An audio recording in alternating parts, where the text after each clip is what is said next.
ಮಾನ್ಯ ಯಡಿಯೂರಪ್ಪನವ್ರು ನೋಡಿ ದಾಖಲೆಗಳನ್ನು ಅಧ್ಯಯನ ಮಾಡ್ತಾರೆ. ದಯವಿಟ್ಟು ಅಧ್ಯಯನವನ್ನು ಮಾಡಿ, ಪ್ರತಿಯೊಂದು ಬರೆದಿಟ್ಕೊಳ್ಳಿ, ಸ್ಟಡಿ ಮಾಡಿ.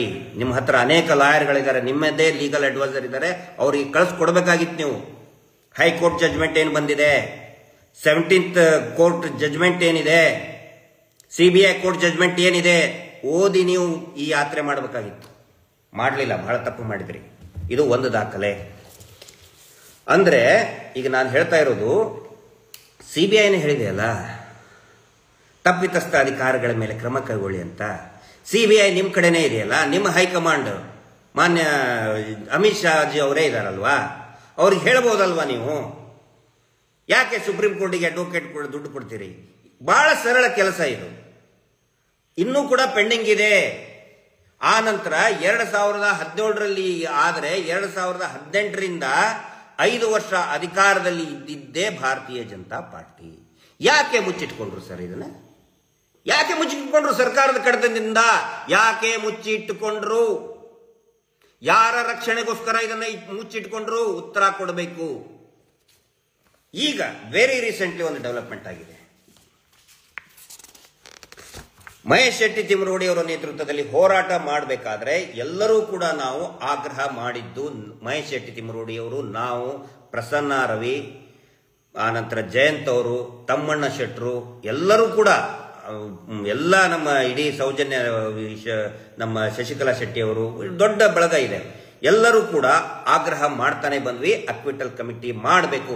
ಪ್ರತಿ ಹೋರಾಟದಲ್ಲಿ ಕೂಡ ಅಕ್ವಿಟಲ್ ರಚನೆಗಾಗಿ ಆಗ್ರಹ ಮಾಡ್ತಾ ಇದ್ವಿ.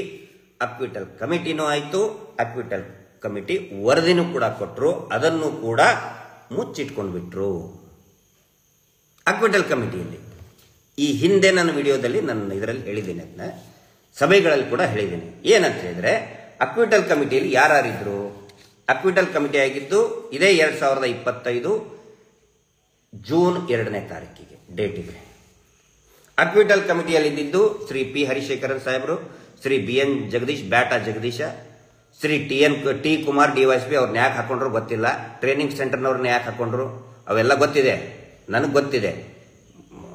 ಟ್ರೈನಿಂಗ್ ಸೆಂಟರ್ ಚೀಫ್ ಯಾರಿದ್ರು, ಏನೇನು ಲಿಂಕು ಎಲ್ಲ ಗೊತ್ತಿದೆ, ಯಾಕೆ ಹಾಕೊಂಡಿದ್ದಾರೆ ಅಂತೇಳಿ. ಶ್ರೀಮತಿ ಅಂಜಲಿ ದೇವಿ ಅವ್ರ ಮೇಲೆ ಫ್ರಾಡ್ ಕೇಸಿದ್ದು FIR ಕೂಡ ಆಗಿದೆ.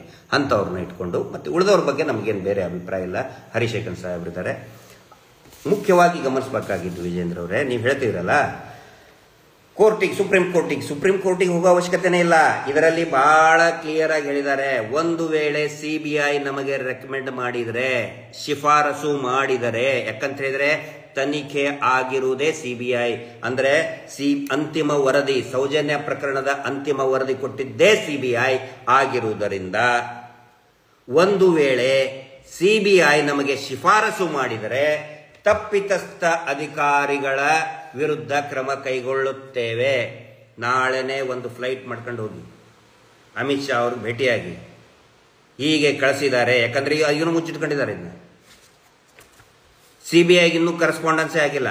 ಕರೆಸ್ಪಾಂಡೆನ್ಸ್ ಮಾಡಬೇಕಲ್ಲ. CBI ಹೇಳಿದ್ರೆ ನಾವು ಮಾಡ್ತೀವಿ ಅಂತ ಹೇಳಿದ ಮೇಲೆ CBI ಅವ್ರು ಕಳಿಸ್ಬೇಕಲ್ವಾ? CBI ಕಳಿಸೂ ಇಲ್ಲ, ಸಂತ್ರಸ್ತ ಕುಟುಂಬಕ್ಕೂ ಕೂಡ ಇದರ ಕಾಪಿಯನ್ನು ತಗೊಂಡಿಲ್ಲ. ಅಕ್ವಿಟಲ್ ಕಮಿಟಿ ಕಾಪಿಯನ್ನು MR ಬಾಲಕೃಷ್ಣ ಅವರು ತಗೊಂಡಿದ್ದರು, RTIನಲ್ಲಿ ಹಾಕಿ ತಗೊಂಡಿದ್ದು. ಕುಟುಂಬಕ್ಕೂ ಗೊತ್ತಿಲ್ಲ, ಸಂತ್ರಸ್ತ ಕುಟುಂಬಕ್ಕೆ ಗೊತ್ತಿಲ್ಲ, CBI ಗೊತ್ತಿಲ್ಲ. ಹ್ಯಾಂಗೆ ಕ್ರಮ ಕೈಗೊಳ್ಳುತ್ತೆ ರಾಜ್ಯ ಸರ್ಕಾರ? ಸಿದ್ದರಾಮಯ್ಯನವ್ರ ಜೊತೆಗೆ ಹೋಗಿ ಮಾತಾಡಿ. ಮೊದಲು ಅಮಿತ್ ಶಾ ಅವ್ರ ಹತ್ರ ಹೋಗಿ, ಯಾಕಂದ್ರೆ ಅವರೇ ಈಸ್ ದ ಮಿನಿಸ್ಟರ್, ಅವ್ರ ಹತ್ರ ಹೋಗಿ CBIಗೆ ರಾಜ್ಯ ಸರ್ಕಾರ ಅಕ್ವಿಟಲ್ ಕಮಿಟಿ ಮಾಡಿದೆ, ದಯವಿಟ್ಟು ಶಿಫಾರಸು ಮಾಡಿಸಿ ತಪ್ಪಿತಸ್ಥ ಅಧಿಕಾರಿಗಳು. ಅವಾಗ ಸಿಕ್ಕಿ ಬೀಳ್ತಾರೆ ಒಬ್ಬೊಬ್ಬ ಅಧಿಕಾರಿಗಳು. ಯೋಗೀಶ, ಭಾಸ್ಕರ್ ರೈ, ಎಲ್ಲರೂ, ಈ ಮೆಡಿಕಲ್ ಆಫೀಸರ್ಸು ಎಲ್ಲರೂ ಬಾಯಿ ಬಿಡ್ತಾರೆ. SITಗೆ ಅಟ್ಯಾಚ್ ಮಾಡಿ, ಅದನ್ನ SITಗೆ ಅಟ್ಯಾಚ್ ಮಾಡಿಸಿ ಬಾಯಿ ಬಿಟ್ಟೇ ಬಿಡ್ತಾರೆ. ಮಾನ್ಯ ವಿಜೇಂದ್ರ ಅವರೇ, ದಯವಿಟ್ಟು ಮಾಡಿ, ನಿಮ್ಮ ಕೈ ಮುಗಿದು ಕೇಳ್ಕೊತಾರೆ. ಸುಪ್ರೀಂ ಕೋರ್ಟಿಗೆ ದುಡ್ಡು ಕೊಡೋದು ಬೇಡ. ಇನ್ನೊಂದು, ಇದೇ ಏನು ಪ್ರಕರಣಕ್ಕಿಂತ, ಸೌಜನ್ಯ ಪ್ರಕರಣಕ್ಕಿಂತ 18-19 ದಿನ ಮುಂಚೆ ಮಾವುತನ ಕೊಲೆ, ಇಬ್ಬರು ಕೊಲೆ, ಅಣ್ಣ ತಂಗಿಯ ಮೇಲೆ ಅತ್ಯಾಚಾರ ಆಗಿದೆ ಅಂತ ಹೇಳಿ ಪೋಸ್ಟ್ ಮಾರ್ಟಮ್ ಅಲ್ಲಿ ಇದೆ. ಯಾವುದೇ ವರದಿಗಳನ್ನು ಕೂಡ FSL ಇಂದ ತರಿಸ್ಕೊಂಡಿಲ್ಲ. ಅತ್ಯಾಚಾರ ಆದಂತಹ ಕುರಿತಾದಂತಹ FSL ವರದಿ ಬೆಳ್ತಂಗಡಿ ಪೊಲೀಸರು ತರಿಸ್ಕೊಂಡಿಲ್ಲ. ನೀವು ಬಂದಿದ್ರಲ್ಲ ನಿನ್ನೆ ಧರ್ಮಸ್ಥಳಕ್ಕೆ ವಿಜೇಂದ್ರ ಅವರ ನಿಮ್ಮ ಟೀಮ್ ಜೊತೆಗೆ, ಅಲ್ಲೇ ಒಂದು ರೌಂಡ್ ಹೊಡಿಬೇಕಾಗಿತ್ತು. ಅಯೋಧ್ಯ ಆತಿಥ್ಯ NY ಅಂತ ಇತ್ತು, ಕೇಳಬೇಕಾಗಿತ್ತು ಯಾರ ಜಾಗ ಇದು ಅಂತೇಳಿ. ಸರ್ಕಾರಿ ಜಾಗೆ, ಆನೆ ಮಾವುತ ಇದ್ದಂತ ಅವನಿಗೆ ಅಲಾಟ್ ಆಗಿದಂತಹ ಜಾಗೆ, ಅದು ಅವನಿಗೆ ಅಲಾಟ್ ಆದಂತಹ ಜಾಗೆ, ಸರ್ಕಾರದಿಂದ ಅಲಾಟ್ ಆದಂತಹ ಜಾಗೆ. ಮನೆ ಕೆಡವಿ, ಕೊಲೆ ಮಾಡಿ ಮನೆ ಕೆಡವಿ ಅದೇ ಜಾಗದಲ್ಲಿ ಹೋಟೆಲ್ ಅನ್ನ, ಲಾಜ್ ಅನ್ನ ಕಟ್ಟಿಸಿದ್ದಾರೆ. ಕಣ್ಣೆದುರುಗಡೆ ಇದೆ ವಿಜೇಂದ್ರ ಅವರೇ, ಕಣ್ಣೆದುರುಗಡೆ ಇದೆ, ಕಾಣ್ತಾ ಇದೆ. ಇದಕ್ಕೆ ಸಾಕ್ಷಿನೇ ಬೇಕಾಗಿಲ್ಲ. ರಿಪೋರ್ಟ್ ಅದರದ್ದು ವರದಿಯನ್ನ ನೋಡ್ಬಿಟ್ರೆ, ಪಂಚನಾಮೆ ನೋಡ್ಬಿಟ್ರೆ ಗೊತ್ತಾಗುತ್ತೆ ಇದು ಕೊಲೆ ಇವರೇ ಮಾಡಿದ್ದಾರೆ. ಮಾವುತನ ಹೆಂಡತಿ ದೂರು ಕೊಟ್ಟಿದ್ದಾಳೆ. ಇದೇ ನೀವೇನ್ ಹೇಳ್ತಾ ಇದ್ದಾರೆ, ಪೂಜ್ಯರ ಹೆಸರು, ಪೂಜ್ಯನ ತಮ್ಮ ಥರ್ಡ್ ಕ್ಲಾಸ್ ರೇಪಿಸ್ಟ್ ಹರ್ಷೇಂದ್ರನ ಹೆಸರು ಹಾಕಿನೇ ಕೊಟ್ಟಿದ್ದಾರೆ, ಇವನೇ ಕೊಲೆ ಮಾಡಿದ್ದು ಅಂತೇಳಿ. ವಿಜೇಂದ್ರ ಅವರೇ, ಎಲ್ಲ ಕಳಿಸ್ತೀವಿ. ಆವಾಗ ಹೇಳಿ ಷಡ್ಯಂತ್ರ, ದೇವಸ್ಥಾನದ ವಿರುದ್ಧ ಷಡ್ಯಂತ್ರ, ಹಿಂದೂ ಧರ್ಮಕ್ಕೆ ಅಪಚಾರ, ಅವಾಗ ಹೇಳಿ ಅದನ್ನ. ಇಷ್ಟು ಮಾಡಿಬಿಡಿ. ಆನಂತರ ರಿಪೋರ್ಟ್ ಇದೆ, ಆನೆ ಮಾವುತನ ಕೇಸು, ಪದ್ಮಲತಾ ಕೇಸು, ಸುಪ್ರೀಂ ಕೋರ್ಟಿಗೆ ಹೋಗಬೇಕಾಗಿಲ್ಲ. ರಿಪೋರ್ಟ್ ಅನ್ನ ಮತ್ತೆ ತನಿಖೆ ಮಾಡಬೇಕು ಅಂತ ಹೇಳಿದ್ರೆ ಸುಪ್ರೀಂ ಕೋರ್ಟ್ ಹೋಗೋ ಅವಶ್ಯಕತೆನೇ ಇಲ್ಲ. DSP ಅಂಡ್ ಅಬೋವ್ ರ್ಯಾಂಕ್ ಇದ್ದಂಥವರು ಮತ್ತೆ ಅದನ್ನ ತನಿಖೆಗೆ ಒಳಿಸಬೇಕು. ದಯವಿಟ್ಟು ಸಿದ್ದರಾಮಯ್ಯನವರು ಹೋಗಿ ಬೇಕಾದ್ರೆ ಅವ್ರ ಮನೆ ಮುಂದೆ ಏನಾದರೂ ಒಂದು ಆಗ್ರಹ ಮಾಡಿ. ವಿಧಾನಸೌಧ ಶಾಸಕರಿದ್ದೀರಿ ನೀವು, ಶಿಕಾರಿಪುರದ ಶಾಸಕರಾಗಿದ್ದೀರಿ, ಆಗ್ರಹ ಮಾಡಿ. ನಿಮ್ಗೆ ತುಂಬಾ ಈಸಿ, ಸಿದ್ದರಾಮಯ್ಯನವರ ಅಪಾಯಿಂಟ್ಮೆಂಟ್ ತುಂಬಾ ಈಸಿ. ಏನು ಆನೆ ಮಾವುತನ case, Padmalatha case, Vedavalli case, ಆರೋಪಿನೇ ನಾಪತ್ತೆ ಆಗಿರೋದೆಲ್ಲ ಧರ್ಮಸ್ಥಳ. ಶಿಕಾರಿಪುರದಲ್ಲಿ ಹಿಂಗಾಗಿದ್ರೆ ನೀವು ಸುಮ್ಮನೆ ಇರ್ತಿದ್ರಾ? ಒಂದೇ ಜಾಗದಲ್ಲಿ ನಿರಂತರ ಕೊಲೆಗಳು, ಆರೋಪಿನೇ ನಾಪತ್ತೆ ಅಂತ ಹೇಳಿದ್ರೆ ನೀವು ಸುಮ್ಮನೆ ಇರ್ತಿದ್ರಾ? ಇವೆಲ್ಲವೂ ಆಗಿರೋದು ಧರ್ಮಸ್ಥಳದ ಅಂಗಳದಲ್ಲಿನೇ. ಹೋಗಿ ಕೇಳಿ. ಆದ್ರೆ ರಿಪೋರ್ಟ್ ಅನ್ನ ರೀಇನ್ವೆಸ್ಟಿಗೇಟ್ ಮಾಡೋದಕ್ಕೆ ಸುಪ್ರೀಂ ಕೋರ್ಟ್ ಬೇಕಿಲ್ಲ, ಹೈಕೋರ್ಟ್ ಬೇಕಾಗಿಲ್ಲ, JMFC ಕೋರ್ಟ್ ಬೇಕಾಗಿಲ್ಲ. Only DSP and above rank. ಸಿದ್ದರಾಮಯ್ಯನವ್ರು ಹೇಳ್ಬಿಡಿ, ಆಗುತ್ತೆ. ಇಷ್ಟು ಮಾಡಬೇಕಾಗಿರೋದು. ಈಗ ಷಡ್ಯಂತ್ರದ ಹತ್ರ ಬರ್ತೀನಿ. ಷಡ್ಯಂತ್ರ ಅನ್ನೋದೇ ಒಂದು ದೊಡ್ಡ ಷಡ್ಯಂತ್ರ, ಅದು ಗೊತ್ತಿರಲಿ. ಬುರುಡೆ ತಂದ್ರು ಅಂತ ಹೇಳ್ತಾರಲ್ಲ, ಅದನ್ನ ನೀವು ವಿಜೇಂದ್ರ ಅವರು ಹೆಂಗೆ ಕೇಳಿದ್ರಿ? ನೀವು ಹೆಂಗೆ ಒಪ್ಕೊಂಡ್ರಿ ಅದನ್ನ? ಆ ತೇರಿ, ಆ ಪ್ರೊಪಗಂಡ. ಬುರುಡೆ ಕಿರಾಣಿ ಅಂಗಡಿಯಲ್ಲಿ ಸಿಗ್ತದ, ತೆಂಗಿನ ಮರದಲ್ಲಿ ಇರ್ತದ? ಆ ಬುರುಡೆ ಕೊಟ್ಟವನಿಗೆ ಗೊತ್ತಾಗಲ್ವ? Common sense ಇರಲ್ವ? ನಾಳೆ ಏನಾದ್ರು ಕೊಟ್ರೆ ಯಾವುದೋ ಒಂದು ಲ್ಯಾಬ್ನವನೇನು ಹುಚ್ಚರು ಲ್ಯಾಬ್ ಮಾಡಿರಲ್ಲ. ಒಂದು ವೇಳೆ ಆ ತರ ಏನಾದ್ರು ಷಡ್ಯಂತ್ರ ಮಾಡಿ, ನಾನು ಮಹೇಶ್ ಶೆಟ್ರು ಜಯಂತ್ರು ಏನೋ ಎಲ್ಲಿಂತ್ರನೋ ಲ್ಯಾಬಿಂತ್ರ ತಗೊಂಡು ಬಂದು ಇವನು ತಮಿಳುನಾಡಿನಲ್ಲಿ ಇದ್ದಂತೆ ಅಲ್ಲಿ ಹೋಗಿ ನಾವು ಅವನಿಗೆ ಕೊಟ್ಟು, ಇನ್ಯಾರೋ ಕಮ್ಯುನಿಸ್ಟು, ಇನ್ಯಾರೋ MP ಗಳಿಗೆ ಹೋಗಿ, how can you believe Vijendra ಅವರು ಇದನ್ನೆಲ್ಲ? ಫೇಕ್ ಥಿಯರಿನ, ಫೇಕ್ ಫಾಲ್ಸ್ ಪ್ರಪಗಂಡನ ಹೆಂಗೆ ನೀವು ನಂಬ್ತೀರಾ? ನಮ್ಮನ್ನೇನು ಹುಚ್ಚರಂತ ತಿಳ್ಕೊಂಡಿದ್ದೀರಾ? ನಾಳೆ ನಮಗೂ ಕೂಡ ಖಂಡಿತ ಗೊತ್ತಿತ್ತು ಇದು SIT ತನಿಖೆನೇ ಆಗುತ್ತೆ, ಅಥವಾ CBI ಆಗ್ಬೋದು, ಇನ್ಯಾವ್ದಾದ್ರು ಆಗ್ಬೋದು. ಸುಳ್ಳು ನಾವು ಮಾತಾಡಿದ್ರೆ ಸಿಕ್ಕಾಕೊಳ್ತೀವಿ ಅಂತ ಅರಿವು ನಮಗಿರಲ್ವಾ? ಅಥವಾ ಅವ್ನು ಯಾವುದೋ ಲ್ಯಾಬಿನವನಿಗೆ ಬುದ್ಧಿ ಇರಲ್ವಾ? ಈ ಸುಳ್ಳುಗಳನ್ನ ಹೇಗೆ ನಂಬಿದ್ರಿ ಸ್ವಾಮಿ ನೀವು? ಸ್ಟಡಿ ಮಾಡ್ಬೇಕಲ್ವಾ? ಏನು ಸ್ಟಡಿ ಮಾಡದೆ, ಏನು ಯೋಚನೆ ಮಾಡ್ದೇನೆ, ಎಳ್ಳು ಕಾಳಷ್ಟು ಕೂಡ ಈ ಏನು ಬುರುಡೆ ಥೇರಿ ಹೇಳ್ತಾ ಇದ್ರಲ್ಲ, ಯಾರೋ ತಂದ್ಕೊಟ್ರು ಷಡ್ಯಂತ್ರ, ಎಳ್ಳು ಕಾಳಷ್ಟು ಕೂಡ ಷಡ್ಯಂತ್ರ ಅನ್ನುವಂಥ ಆರೋಪದಲ್ಲಿ ಸತ್ಯಾಂಶ ಇಲ್ಲ. ಷಡ್ಯಂತ್ರ ಅನ್ನೋದೇ ಒಂದು ಷಡ್ಯಂತ್ರ. ಅತ್ಯಾಚಾರಿಗಳನ್ನ ರಕ್ಷಣೆ ಮಾಡೋದಕ್ಕೆ, ಪ್ರಭಾವಿ ಕುಟುಂಬವನ್ನ ರಕ್ಷಣೆ ಮಾಡೋದಕ್ಕೆ ಈ ಒಂದು ಷಡ್ಯಂತ್ರವನ್ನ ಕೆಲವು TV ಚಾನೆಲ್ಗಳ ಮುಖಾಂತರ, ಕೆಲವು ನಕಲಿ ಪತ್ರಕರ್ತರ ಮುಖಾಂತರ ಹಬ್ಬಿಸ್ತಾ ಇದ್ದಾರೆ.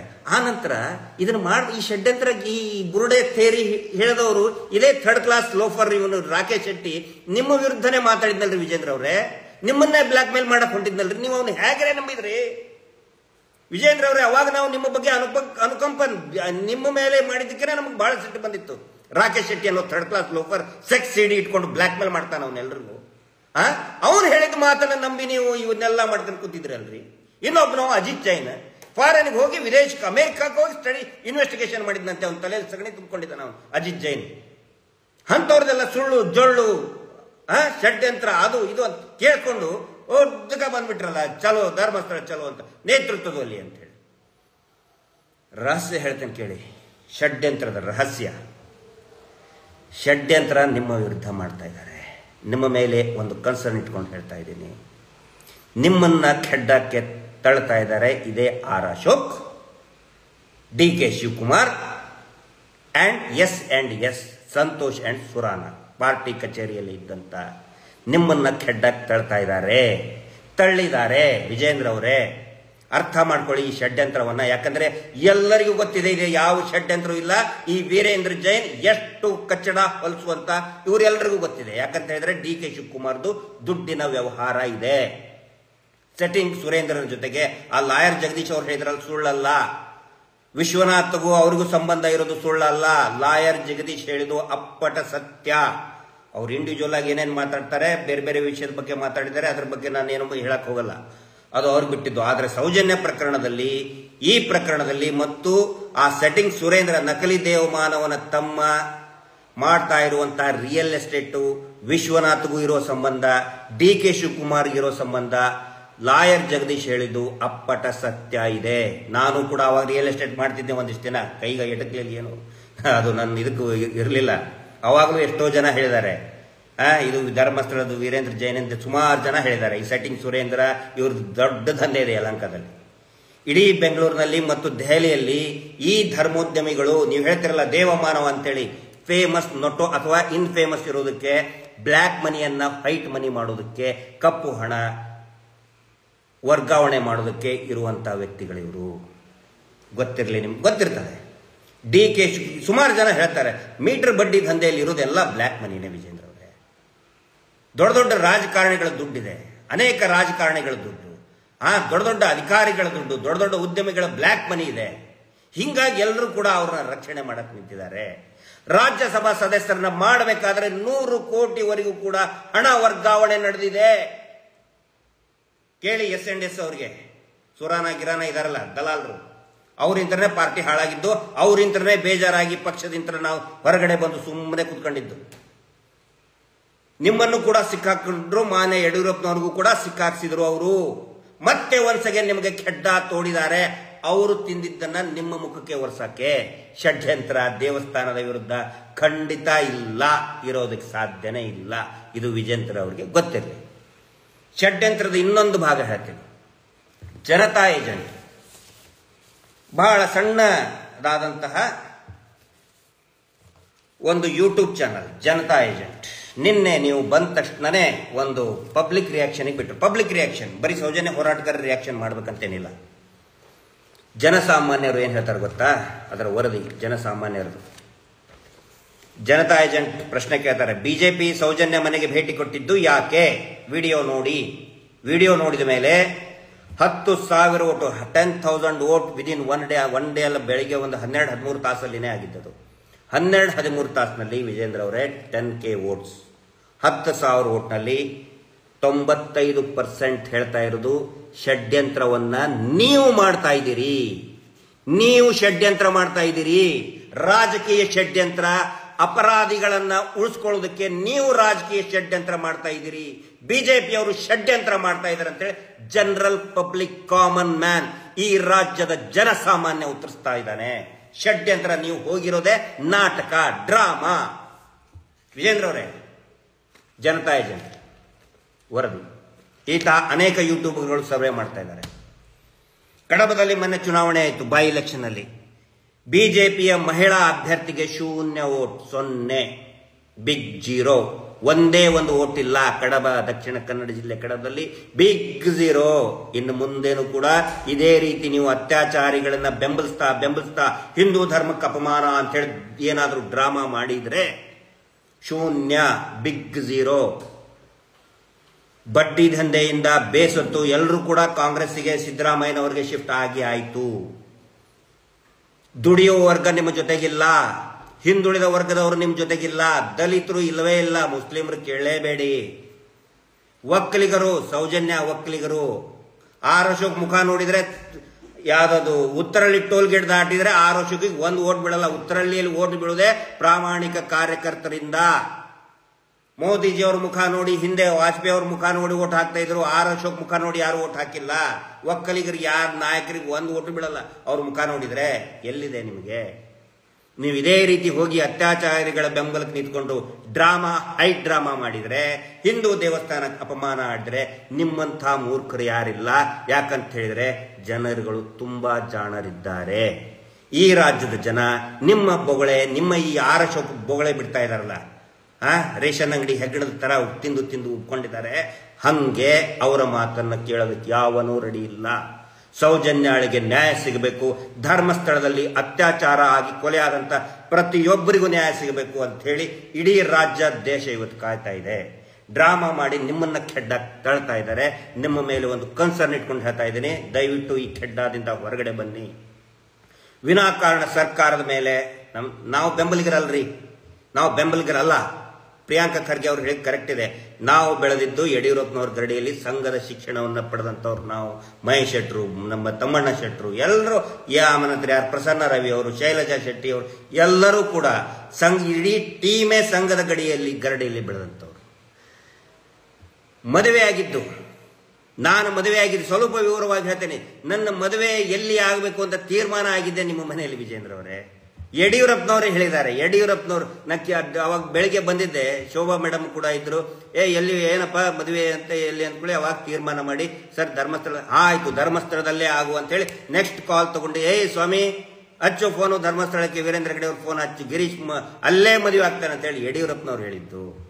ಧರ್ಮಸ್ಥಳದಲ್ಲಿ ಅಷ್ಟು ಭಕ್ತಿ ನಮಗೆ ಧರ್ಮಸ್ಥಳ ಅಂದ್ರೆ. ಆವಾಗ ವೀರೇಂದ್ರ ಹೆಗಡೆ ಅವ್ರ ಬಗ್ಗೆ ಅಷ್ಟೊಂದು ಭಕ್ತಿ. ನಾಳೆ ಫೋಟೋನು, ನನ್ನ ಮದುವೆ ಫೋಟೋನು ಕೂಡ ನಾಳೆ ನಾವು ಮತ್ತೆ ಸಮೀರ್ ವಿಸಿಟ್ ಮಾಡಿದ್ದು ಧರ್ಮಸ್ಥಳಕ್ಕೆ 3 ವರ್ಷದ ಹಿಂದೆ. ಆನಂತರ ಮಹೇಶ್ ಶೆಟ್ರು ಎಷ್ಟು ಭಕ್ತಿಯಿಂದ ನಡ್ಕೋತಾ ಇದ್ರು ವೀರೇಂದ್ರ ಹೆಗಡೆ ಅವ್ರ ಬಗ್ಗೆ ಎಲ್ಲವನ್ನು ಕೂಡ ರಿಲೀಸ್ ಮಾಡ್ತೀವಿ. ಯಾವ ಷಡ್ಯಂತ್ರ ಇಲ್ಲಿ, ಯಾವಾಗ ಆಳಕ್ಕೆ ಹೋಗಿ ನಾವು ಸ್ಟಡಿ ಮಾಡ್ತೀವಿ ಅವಾಗಲೇ ಗೊತ್ತಾಗೋದು ಇವರು ಎಂಥ ಕಟುಕರು, ನೀಚರು, ಕೊಲೆಗಡಕರು, ಅತ್ಯಾಚಾರಿಗಳು, ಭೂಬಾಕರು, ಹೆಣ್ಣು ಬಾಕರು. ಅವಾಗ ಗೊತ್ತಾದ ಮೇಲೆ ಹೋರಾಟಕ್ಕೆ ನಾನು ಹೇಳ್ತಿದ್ದೆ. ಗೊತ್ತಿರಲಿ ವಿಜೇಂದ್ರ ಅವರು, ಯಾವ ಷಡ್ಯಂತ್ರನೂ ಕೂಡ ದೇವಸ್ಥಾನದ ವಿರುದ್ಧ ಯಾವುದೇ ಷಡ್ಯಂತ್ರ ಕೂಡ ಇಲ್ಲ. ನಮ್ಮ ದೃಷ್ಟಿ ಇರೋದು ಈ ಅತ್ಯಾಚಾರಿ ಕೊಲೆಗಡಕರಿಗೆ ಶಿಕ್ಷೆ ಆಗಬೇಕು ಅನ್ನೋದಿಷ್ಟೇ ನಿಮಗೆ ಗೊತ್ತಿರಲಿ. ಕೊನೆಯದಾಗಿ ಬರ್ತಾ ಇನ್ನೊಂದು, ನಿನ್ನೆ ನೀವು ದೊಡ್ಡದಾಗಿ ಮಾಡಿದ್ರಿ. ನೀವು ಮಾಡಿ ಒಂದು ತಾಸಿಗೆ ನಿಮಗೆ ತಿರುಗಿ ಬಿದ್ನಲ್ರಿ ಅವನು ಕೇಶವ ಬೆಳಲ್ಲನವನು, ಈ ನಕಲಿ ದೇವಮಾನವನೇ ವಕ್ತಾರ. ಬಿಜೆಪಿಯವರು ಸ್ಕ್ರಿಪ್ಟ್ ಬರಿತಾ ಇದ್ದಾರೆ ಅಂತ ಹೇಳಿದ್ನಲ್ರಿ. ನಿಮ್ಮ ಮೇಲೆ ತಿರುಗಿ ಬಿದ್ದಲ್ಲ. ನೀವು ಕುಸುಮಾವತಿ ಅವ್ರ ಮನೆಗೆ ಹೋದ ತಕ್ಷಣ ನಿಮ್ಮ ವಿರುದ್ಧ ಎಲ್ಲರೂ ಧರ್ಮಸ್ಥಳ ಈ ನಕಲಿ ದೇವಮಾನವನ ಇಡೀ ಗ್ಯಾಂಗ್ ನಿಮಗೆ ಬೈತಾ ಇದೆ. ಇದರಿಂದ ಅರ್ಥ ಮಾಡ್ಕೊಳ್ಬೇಕು ಇವರು ಎಂಥ ಅವಕಾಶವಾದಿಗಳವರು. ತಮಗ್ ಬೇಕಂಗೆ ಎಲ್ಲರನ್ನು ಉಪಯೋಗಿಸ್ತಾ ಬಂದ್ರು. ಎಲ್ಲರನ್ನು ಕೂಡ ನಮ್ಮಲ್ಲಿನೇ ಹೊಡೆದಾಡಕ್ಕೆ ಬಿಟ್ರು. ಇವರ ಒಂದು ಗುಣ ಇದೆ, ತಲತಲಾಂತರ ಇವರ ತಲೆಮಾರಿನಂತಹ ಗುಣ. ಇವತ್ತು ನಾನು ಹೇಳ್ತಾ ಇದ್ದೀನಿ ಕೇಳಿ, ಇದನ್ನ ಹೇಳಿ ಕನ್ಕ್ಲೂಡ್ ಮಾಡ್ತಾ ಇದ್ದೀನಿ ವಿಜೇಂದ್ರ ಅವರೇ. ಅಂಕಂಬೋಡಿ ಅಂತಾರೆ. ಧರ್ಮಸ್ಥಳದ ಪೀಠದಲ್ಲಿ ಇದ್ದಂಥವರು ಅವ್ರಿಗೆ ಖುಷಿ ಪಡಿಸೋದಕ್ಕೆ ಆ ಪಟ್ಟಾಧಿಕಾರ ತಗೊಂಡಂತ ದಿನ ಪ್ರತಿ ವರ್ಷ ಒಂದು ಮೌಢ್ಯ ಆಚರಣೆ ಮಾಡ್ತಾರೆ. ಅದಕ್ಕೆ ಅಂಕಂಬೋಡಿ ಅಂತಾರೆ. ಅಂಕ ಅಂತ ಹೇಳಿದ್ರೆ ಮೆಟಲ್ ಇಂದ ಮಾಡಿದಂತಹ ಆಯುಧ, ಚೂರಿ ಆಗಿರ್ಬೋದು, ತಲವಾರ್ ಆಗಿರ್ಬೋದು. ಅಂಬೋಡಿ ಅಂತ ಹೇಳಿದ್ರೆ ಉದ್ದನೆ ಬಿದಿರು. ಈ ದಲಿತರು, ಆದಿವಾಸಿಗಳು, ಹಿಂದುಳಿದ ವರ್ಗದ ಜನಗಳು ಏನ್ ಮಾಡ್ತಾರೆ, ಅವತ್ತಿನ ದಿನ ಇವ್ರನ್ನ ಪಲ್ಲಕ್ಕಿಯಲ್ಲಿ ಹೊತ್ಕೊಂಡು ಬರ್ತಾರೆ. ಧರ್ಮಾಧಿಕಾರಿ ಆಗಿದ್ದಂಥವ್ರನ್ನ ಪಲ್ಲಕ್ಕಿಯಲ್ಲಿ ಹೊತ್ಕೊಂಡು ಬಂದು ಮೇಲೆ ಕುಂದಿರ್ತಾರೆ. ಅವ್ರನ್ನ ಕುಂದಿರಿಸಿ ಈ ಆದಿವಾಸಿಗಳು, ಗಿರಿಜನರು, ಹರಿಜನರು, ಹಿಂದುಳಿದ ವರ್ಗದವರು, ಜನಾಂಗಗಳು ಇರ್ತಾವ್ರಲ್ಲ, ಪಾಪ ಅವರು ಉದ್ದುದ್ದನೆಯ ತಲವಾರನ್ನ ತೆಗೆದುಕೊಂಡು ಬಿದಿರನ್ನ ತಗೊಂಡುಕೊಂಡು ಅವ್ರವ್ರ ಒಳಗಡೆನೆ ಹೊಡೆದಾಡ್ಕೊಳ್ತಾರೆ. ಸಿಕ್ಕಾಪಟ್ಟೆ ಹೊಡೆದಾಡ್ಕೊಳ್ತಾ ಇರ್ತಾರೆ. ಅವ್ರು ಹೊಡೆದಾಡ್ಕೊಂಡು ರಕ್ತ ಎಲ್ಲಾ ಸುರಿತಾ ಇರ್ತದೆ. ಆ ರಕ್ತವನ್ನ ನೋಡಿ ಈ ಧರ್ಮಾಧಿಕಾರಿ ನಗಬೇಕು, ಖುಷಿ ಪಡಬೇಕು. ಖುಷಿ ಪಟ್ಟ ಮೇಲೆ ಅದು ಸ್ಟಾಪ್ ಆಗುತ್ತೆ. ಇದಕ್ಕೆ ಅಂಕಂಬೋಡಿ ಅಂತ ಹೇಳಿ. ಸೌಜನ್ಯ ಹೋರಾಟ ಪ್ರಾರಂಭ ಆದ್ಮೇಲೆ ಹೆದರ್ಕೊಂಡು ಸುಮ್ಮನೆ ಆಗಿದ್ದವರು. ಈ ಒಂದು ಮೌಢ್ಯ ಆಚರಣೆ ಅಂದ್ರೆ ನಮ್ಮಲ್ಲೇನೆ ಜಗಳಾಡೋದಕ್ಕೆ ಹಚ್ಚಿ, ಹೊಡೆದಾಡೋದಕ್ಕೆ ಹಚ್ಚಿ, ಕಚ್ಚಾಡೋದಕ್ಕೆ ಹಚ್ಚಿ, ಅದನ್ನು ನೋಡಿ ನಗತಾ ಇದ್ದಂತೂ ಒಂದು ಸಂಪ್ರದಾಯವೇ ಆಗಿತ್ತು ಧರ್ಮಸ್ಥಳದಲ್ಲಿ. ಅಂಕಂಬೋಡಿ ಅಂತ ಕರೀತಾರೆ ಅದಕ್ಕೆ. ಇದು ಅವರ ಜೀನ್ಸ್ ಅಲ್ಲೇ ಬಂದ್ಬಿಟ್ಟಿದೆ. ನಿಮ್ಮನ್ನ ಈಗ ನೋಡಿ, ಬಿಜೆಪಿ ಕಾಂಗ್ರೆಸ್ ಹೊಡೆದಾಡಕ್ಕೆ ಹಚ್ಚಿದ್ರು, ಬಿಜೆಪಿ ಒಳಗಡೆ ಹೊಡೆದಾಟ ಹತ್ತು. ಆ ನಂತರ ಒಂದೊಂದು ಜಾತಿಯಲ್ಲಿನೇ ಜಗಳ ಹಚ್ಚಿದ್ರು. ಅವ್ರನ್ನ ಮಾತ್ರ ನೀನು ಅವ್ರು ಬರಬೇಕಾಗಿತ್ತಲ್ಲಪ್ಪ, ನೀವು ಅವ್ರ ರಕ್ಷಣೆಗೆ ಬಂದವರು, ಅವ್ರ ಕುಟುಂಬದವ್ರು ಯಾರಾದ್ರೂ ಒಬ್ರು ಬಂದ್ರ ವೇದಿಕೆಯಲ್ಲಿ, ಒಬ್ರು ಯಾರಾದ್ರೂ ಬರಬೇಕಾಗಿತ್ತು? ಇಲ್ಲ, ನಮ್ಮಲ್ಲಿನೇ ಜಗಳ ಹಚ್ಚೋದು. ಅಂಕಂಬೋಡಿ, ನಾವೇ ಹೊಡೆದಾಡಬೇಕು. ಆ ಅಂಕಂಬೋಡಿಯಲ್ಲಿ ಏನಾಗ್ತಿತ್ತು ಅಂತ ಹೇಳಿದ್ರೆ, ಹೊಡೆದಾಡಬೇಕು, ರಕ್ತ ಎಲ್ಲ ಸುರಿದು ಇವರು ನಕ್ಕ ಮೇಲೆ ಅದು ಸುಮ್ಮನಾಗ್ತಾ ಇತ್ತು. ಆಮೇಲೆ ಇವರು ಮೇಲಿಂದ ಈ ದೇವಸ್ಥಾನದ ಹುಂಡಿಗೆ ರಾಶಿ ರಾಶಿ ಚಿಲ್ಲರೆ ದುಡ್ಡು ಬೀಳ್ತದಲ್ಲ, ಅದನ್ನ ಇವ್ರು ಹಿಂಗೆ ಬೀಸಾಕೋದು. ಹಿಂಗೆ ಬೀಸಾಕಿದ ಮೇಲೆ ಆ ಹೊಡೆದಾಡ್ಕೊಂಡು ರಕ್ತ ಬರೋರು ಅದನ್ನು ಹಿಡ್ಕೊಂಡು ಆಯ್ಕೊಂಡು ಹೋಗೋದು, ಇವ್ರಿಗೆ ಜೈಕಾರ ಹೇಳಿ. ಇದು ಪದ್ಧತಿ ಇತ್ತು. ವಿಜೇಂದ್ರ ಅವರೇ, ಜಮೀನ್ದಾರ ಪದ್ಧತಿ, ದಬ್ಬಾಳಿಕೆ ಸುಮಾರು ನಾವು ಕೇಳಿದ್ದೀವಿ. ಜ್ವಲಂತವಾದಂಥ ಉದಾಹರಣೆ. ಇದರ ವಿರುದ್ಧ ನೀವು ಮಾತಾಡಬೇಕಾಗಿತ್ತು. ನಿಜವಾದ ರಾಜಕೀಯ ಮುತ್ಸದಿ ಇರೋದು, ಜನನಾಯಕ ಇರೋದು ಜನರ ಪರವಾಗಿ ಮಾತಾಡಬೇಕು. ಯಾಕೆ ಇವತ್ತು ಸಿದ್ದರಾಮಯ್ಯನವರ ಪರವಾಗಿ ಅನೇಕ ಬಿಜೆಪಿ ಕಾರ್ಯಕರ್ತರು ಹೋದ್ರು. ಈ ಬಜರಂಗ ದಳದಲ್ಲಿ ಇದ್ದವರು, ಯಾಕಂದ್ರೆ ಎಲ್ಲಾ ಬಜರಂಗ ದಳದಲ್ಲಿ ಇದ್ದವರು ಹಿಂದುಳಿದ ವರ್ಗದವರು, ದಲಿತ ಸಮುದಾಯದವರು, ಗಿರಿಜನರು. ನೀವು ಮಾಡ್ತಾ ಇರುವಂತ, ನೀವು ಅಂತ ಹೇಳಿದ್ರೆ ಪರ್ಟಿಕ್ಯುಲರ್ ನಿಮಗನ್ನ ಇಷ್ಟೇ ನಾನು ಹೇಳ್ತಾ ಇಲ್ಲ, ಇಡೀ ಬಿಜೆಪಿ ನಾಯಕರು ಮಾಡ್ತಾ ಇರುವಂತ ಢೋಂಗಿತನಕ್ಕೆ ಬೇಸತ್ತು ಎಲ್ಲರೂ ಕೂಡ ಸಿದ್ದರಾಮಯ್ಯನವ್ರ ಪರವಾಗಿ ಇವತ್ತು ಹೋಗ್ತಾ ಇದ್ದಾರೆ. ನಾವು ಸಿದ್ದರಾಮಯ್ಯನವರ ಮುಂಚಿಂದ್ರೆ ನಾನೇನು ಕಾಂಗ್ರೆಸ್ಮನ್ ಅಲ್ಲ, ಆದರೆ ಎಂಥ ಪರಿಸ್ಥಿತಿ ಬಂದಿದೆ ಅಂತ ಹೇಳಿದ್ರೆ ಇವತ್ತು ಸಿದ್ದರಾಮಯ್ಯನವ್ರನ್ನ ನಾವೇ ಮೆಚ್ಚಿಕೊಳ್ಳುವಂಥ ಪರಿಸ್ಥಿತಿ ಬಂದಿದೆ. ಯಾಕಂದ್ರೆ ಅವರು ತಗೊಳ್ತಾ ಇರುವಂಥ ಒಂದೊಂದು ನಿರ್ಣಯನೂ ಕೂಡ ಜನರ ಸಾಮಾನ್ಯರ ಪರವಾದಂತಹ ನಿರ್ಣಯಗಳು ತಗೊಳ್ತಾ ಇದ್ದಾರೆ. ಕೈ ಜೋಡಿಸಿ ಅವ್ರ ಜೊತೆಗೆ, ಈ ಪ್ರಕರಣದಲ್ಲಿ ಕೈ ಜೋಡಿಸಿ ಹೋಗಿ ಸಿದ್ದರಾಮಯ್ಯನವ್ರ ಚೇಂಬರಿಗೆ ಹೋಗಿ ಕೇಳಿ, ರಿಪೋರ್ಟ್ ಇದ್ದಿದ್ದನ್ನ ಇನ್ವೆಸ್ಟಿಗೇಷನ್ ಮಾಡಲಿ ಅಂತ ಹೇಳಿ, ಆನೆ ಮಾವುತನ ಕೇಸು, ಸಿಬಿಐ ಇದ್ದಿದ್ದನ್ನ ಸಿಬಿಐ ಅಮಿತ್ ಶಾ ಅವರ ಹತ್ರ ಹೋಗಿ ಚಾಲನೆ ಒಳಗೆ ತಗೊಂಡು ಬನ್ನಿ. ದಯವಿಟ್ಟು ಅಷ್ಟು ಮಾಡಿ.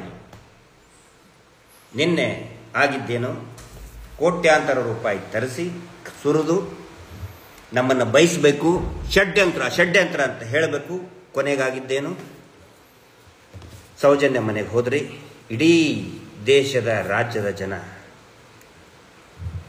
ನಿಮ್ಮನ್ನೇ ಟೀಕೆ ಮಾಡುವಂಥ ಪರಿಸ್ಥಿತಿ ಬಂತು. ಯಾಕಂತ ಹೇಳಿದರೆ ಅದು ಧರ್ಮಸ್ಥಳ, ಶ್ರೀ ಕ್ಷೇತ್ರ ಧರ್ಮಸ್ಥಳ, ಮಂಜುನಾಥ ಸ್ವಾಮಿ, ಅಣ್ಣಪ್ಪಯ್ಯ ಸ್ವಾಮಿ ಇದ್ದಂಥ ಸ್ಥಳ, ಅವರ ಆಶೀರ್ವಾದದಿಂದ ಅವರ ಕ್ಷೇತ್ರ ಇರುವಂಥ ಸ್ಥಳ. ಬೆಂಕಿ ವಿಜೇಂದ್ರ ಅವರೇ, ಅದು ಬೆಂಕಿ. ಅಲ್ಲಿ ರಾಜಕೀಯದ ಡ್ರಾಮಾ ನಡೆಯಲ್ಲ. ದೇವೇಗೌಡರಿಗೇನು ಅವ್ರಿಗೇನು ಗೊತ್ತಿಲ್ವಾ? ಅವ್ರು ಬರ್ಬೋದಾಗಿತ್ತಲ್ಲ. ಸಿದ್ದರಾಮಯ್ಯನವರು ಯಾಕೆ ಅಂದರೆ ತನಿಖೆ ಆಗಲಿ ಅಂತ ಹೇಳಿದರು? ಅವ್ರಿಗೇನು ಗೌರವ ಇಲ್ವಾ? ಯಡಿಯೂರಪ್ಪನವ್ರ ಗೌರವ ಇಲ್ವಾ?